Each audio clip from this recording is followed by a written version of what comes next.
you understand when you look back, like, wow, like, you know, I wasn't promised to make it out. A lot of my friends never seen 21, and if they did see 21, they're locked up. My goal is to leave boxing smarter than I came in. I want to be able to still read, write, and think straight, be able to talk like I'm talking right now. Just keep working hard, and you could beat the odds if you keep yourself working hard and you stay disciplined. Anything is possible, it just takes time. And it's weird because it happens when you don't expect it, you know? I definitely feel good, and I'm happy to be a part of Golden Boy's family. I know that they have good things in store for me, and I'm truly grateful and honored to display my hard work and my talent with them.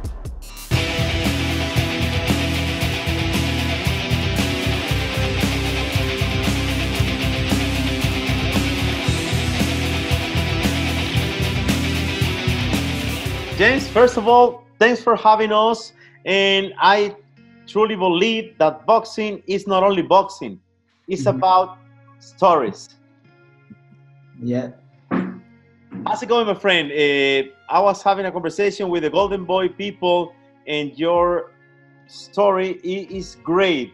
We need to share to the world because it's not only boxing, it's about human being, goals, and that's it, goals, you know?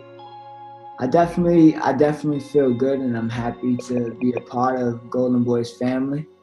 I know that they have good things in store for me, and I'm truly grateful and honored to display my hard work and my talent with them. I was watching some videos of you training with all your heart on the ring, with all your goals on the ring, and it surprised me because, I mean, you have 10 fights, but you have a good style, and first of all, you have soul. Thank you so much. Yeah, that means a lot. I feel like I don't want to just be a regular fighter. You know, everybody could train to work hard and fight, but I want to bring more to boxing than just me fighting. I want to bring light. I want to bring charisma. I want to bring swag. You know, like I come from New York, so in New York, everything's about having fun and making a way out of nothing. You feel me? So like when you make nothing to something, it looks better. Definitely. So from the streets to the ring, share with us this beautiful story, because now you're on the way to conquer a world title. But like I told you, from the streets to the ring. From the streets to the ring, it has its good and its bads, because when you finally make it out, you understand when you look back, like, wow, like, you know, I wasn't promised to make it out. A lot of my friends never seen 21, and if they did see 21, they're locked up. So you learn to appreciate the sport of boxing because it kept me focused on a dream and a goal, while my peers and the people that I grew up with were doing other things that I could have been caught up in, and I'm grateful that I wasn't. So you can tell that with all this experience on the streets, it makes your heart like unbeatable. Because it gives me the will to keep going. Because like I said, I've seen a lot of people that I grew up with lose everything. Either lose your life, or just lose family, lose time, because they get locked up. And when you get locked up, you have nothing left. Everything's taken away from you. So I understand that if I put most of my time into boxing, that I was always going to succeed, because I can't mess up. All my time is in boxing. Like I eat, sleep, breathe boxing. So how could I go wrong? How could I mess up? Beautiful, beautiful. Maybe you know this, but the regular people, it's always complaining about the rain, about it's really sunny, about anything. But they don't realize that there are some people like you live that kind of experience, having really bad times. You can share something in order that the people open their eyes, because I truly believe, my friend, that we need to say thank you for the things that we have, not complaining for the things that we don't have. Yeah, because when you dwell on what you don't have, you don't work hard for what you want. So me, I always tell myself, what I didn't have, I'm gonna work to have 10 times more and 10 times better. You know, like, you can't sit back and think too much on what you do not have. You gotta just work for what you want, and it's gonna come. It takes time. Sometimes it takes longer. A lot of people get there before you because they're in a better position at that time. But when you come from nothing and you build to get everything, it feels better because you know you earned it. Nobody could take that away from you. Definitely. Before to go to the boxing, I mean, to your career in boxing, what is the moment that you recall when you say, "Hey, I need to leave this and I'm going for boxing"? Maybe the question is this: boxing found you, or you found boxing? Boxing definitely found me, and I would say when I was homeless in New York, I booked a one-way ticket to Vegas, and I was sleeping in the bathrooms when I was training in Floyd Mayweather's gym out there trying to get signed. And that's when I changed everything. Like, I went to Vegas and I was just training in Floyd's gym, Top Rank's gym, Taco, I think it's called Johnny Tacos or something. I was training over there. Like, I was going everywhere just to train, and literally I went there with a one-way ticket, no hotel, no nothing, just me and my gym bag. And I went out there to change my life, because in New York it was nothing good out there for me. And I knew if I stayed, I would just get in trouble or anything could happen. What is the worst moment that you remember or you recall being homeless in the very difficult New York? I know New York is difficult even if you have work, you know what I mean? Mm-hmm. But being homeless in New York, what is the most difficult that you experience that you live? For me, I would say it was when it was snowing. Yeah, that's not a place you want to be cold at. So what I would do is I kept going to the Dunkin' Donuts every night, and the guy seen me like 5 times in a row each night come to Dunkin' Donuts and just sit there and charge my phone. So every night they take all the donuts and they throw them in the garbage, and they get new ones for the morning. So when it got to the point where he seen me so much and he would throw everything out, instead of him throwing it out, he would just give me a big box. So every night I kept going back to Dunkin' Donuts and he would give me a big box of donuts. I had like 10 big donuts to myself. Beautiful story, by the way. Thanks for sharing with us. Let me go to the 2016 Prodebut against Jack Grady. Oh my God. I suppose that is a great moment. Prodebut. It was definitely a good feeling. I almost didn't fight that time because he came in overweight. Yeah. And I was 130 pounds. They had to change the fight contract. So if you look at my box rec, it says I fought welterweight.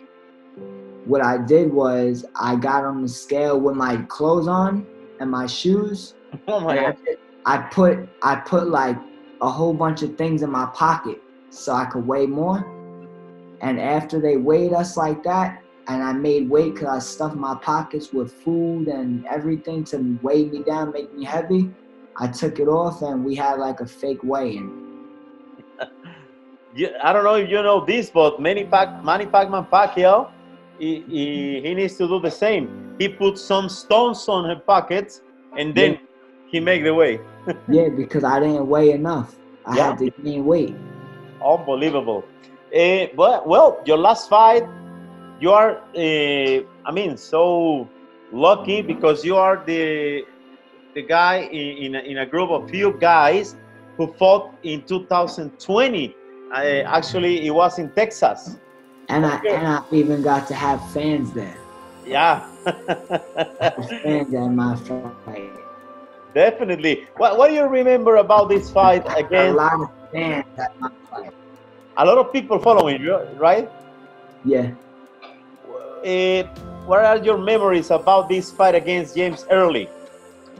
It was a good fight because, like I said, we had a lot of fans in the arena. At Yeah. the Dome. You know, Golden Boy had a great event, so it was definitely good. I got to feed off the energy of the fans and the crowd, and I just had a lot of fun.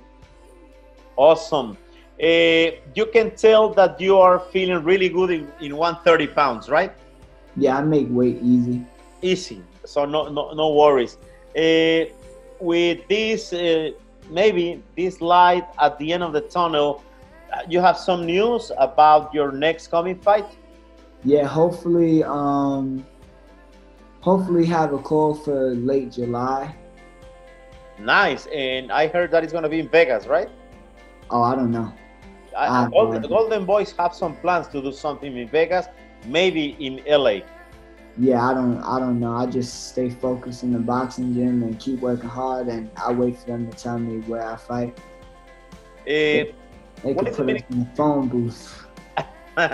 What is the meaning for you to work with Oscar de la Hoya? It means a lot. Like I told Oscar after my fight he was gonna sign me because he forgot we took a picture when I was 17 years old.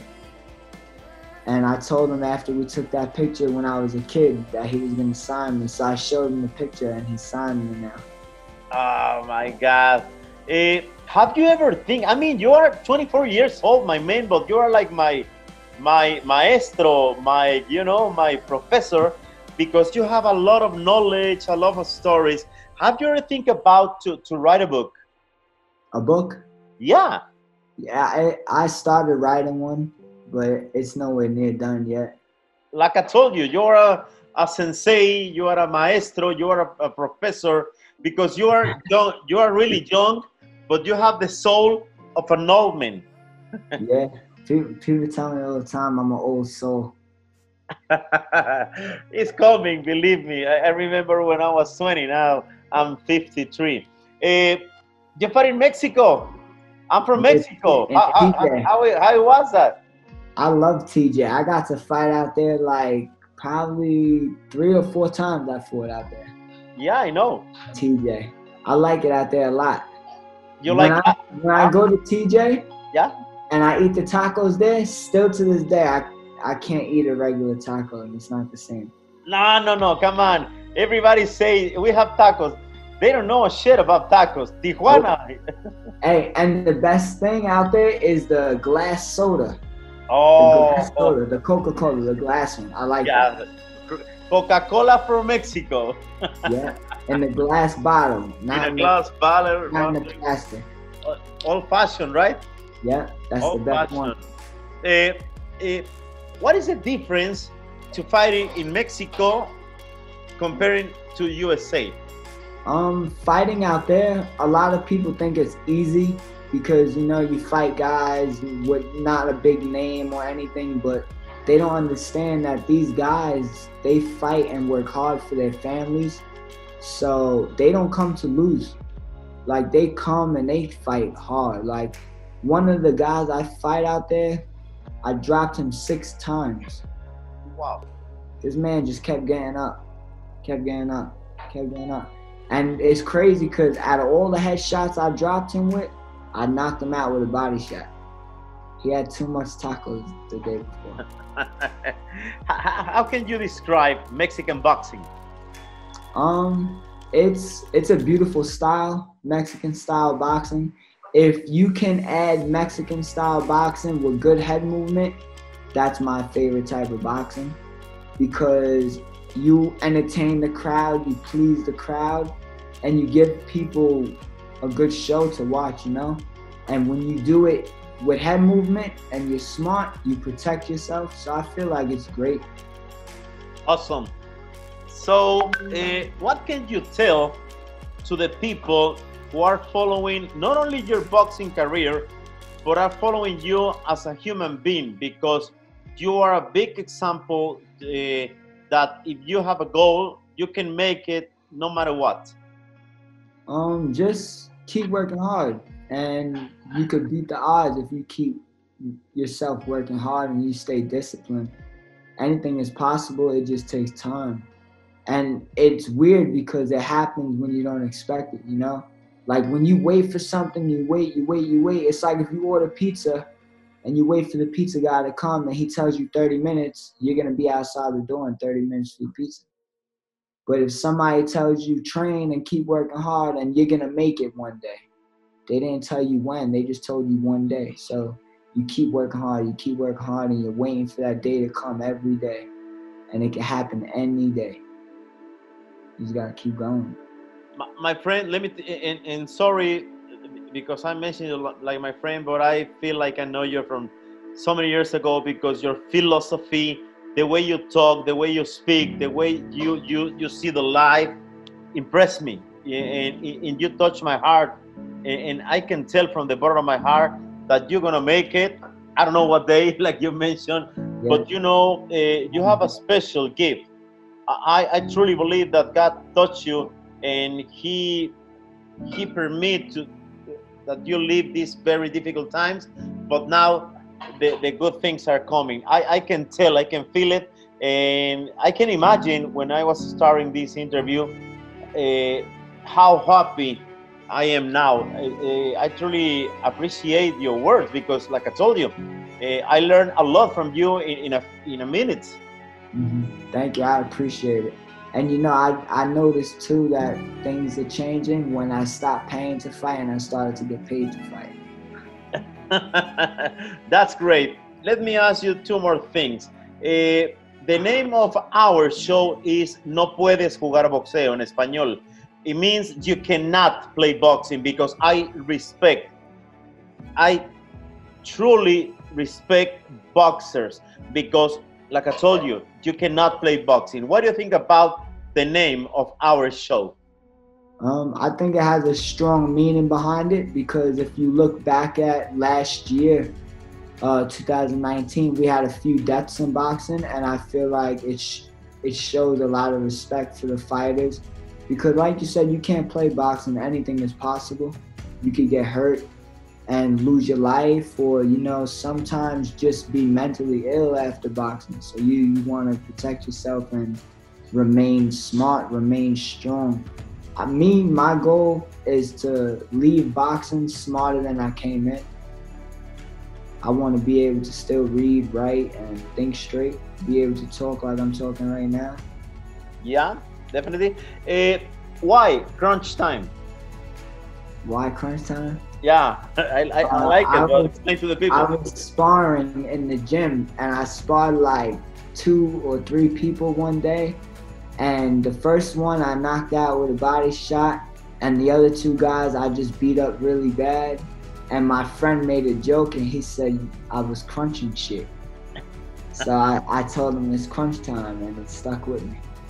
Okay, finally, please send a message not only to the people who are following you as a boxer, but a message from the people that now is struggling, having bad times. What can you tell? Because you know that always is a solution and always is hope there. Hard times don't never last. Hard times are gonna pass by. So right now, like, everybody says, oh, the pandemic is bad and everything's bad. But for me, this is the same as my whole life, because that's how I grew up. Everything was bad, nothing's ever been good. So when people ask me how I deal with it, I just do what I do, live my life. You're not supposed to stress over nothing you can't fix. I don't stress over things I can't control. I just continue to do what I know I could change, and that's myself. So I keep working hard, and you stay focused. And don't let yourself get distracted in media. Well, thanks again. I send you a big hug, and I hope really soon I can have an interview with you one-on-one, and I promise that I'm going to be in most of your fight. Thanks for your time. 18 months from now, you interview me, I'll be a world champion. Amen. God bless you. Thanks for your time, James. God bless you, champ. Si te gustó nuestro contenido, suscríbete a nuestro canal de YouTube. Y si no te gustó, también. No puedes jugar boxeo.